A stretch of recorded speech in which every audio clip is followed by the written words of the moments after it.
નમસ્કાર મિત્રો, good morning.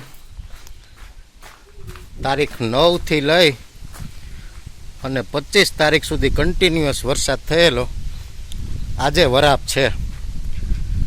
વરાપ થાય એટલે ખેતરમાં બધાય કામે લાગી ગયા મસ્ત એવા. સવારથી એકારે જાણે બધું જ કામ કરી લેવું. ક્યાંક ખાતર છાંટવાનો પિરિયડ હાલે, ક્યાંક દવા છાંટવાનો પિરિયડ હાલે.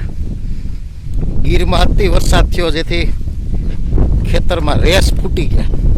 ખેતરમાં રેસ ફૂટી ગયા એટલે બીજું કાંઈ નહીં, ઉપરના પડ કે નીચેના પડમાં પાણી બધીમાં ભરાઈ જાય એટલે પાણીને સંગ્રહ કરવાની કેપેસિટી ન રહે જમીનને, એટલે એ પાણી છે એ ખેતરમાં બહારથી નીકળે, ઉપરથી ટૂંકમાં પાણી જાય એટલે રેસ ફૂટી ગયા કહેવાય, જેથી મોલને નુકસાન કરે.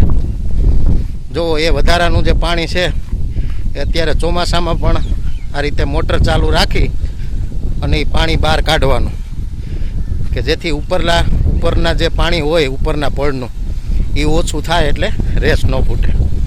જો આ રીતે કન્ટિન્યુઅસ મોટર ચાલુ રહે. જો આમાં ટેણિયા નહીં, મજા આવી જાય. આ બાપા દવા છાંટે પણ એ પંપ અત્યારે મારે ઉપાડવાનો છે. આ તો વિડીયો માટે જસ્ટ મેં મોબાઈલ લીધો છે હાથમાં. જો નજારો મજા જ આવે રાખે, સ્વર્ગ જેવું લાગે. બાજુના ખેતરમાં જો 3-4 પંપ ચાલુ કરી દીધા.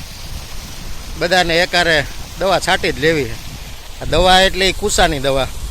મગફળીમાં જે ઓરું નોરું હાંબો આવી બધી જે કુસો થાય એ કુસાને નાબૂદ કરવા માટે તરગા સુપર અને સકેત આ 2 દવા આવે માર્કેટમાં, એનો છંટકાવ કરી દેવાનો એટલે બધો કુસો છે એ નાબૂદ થઈ જાય.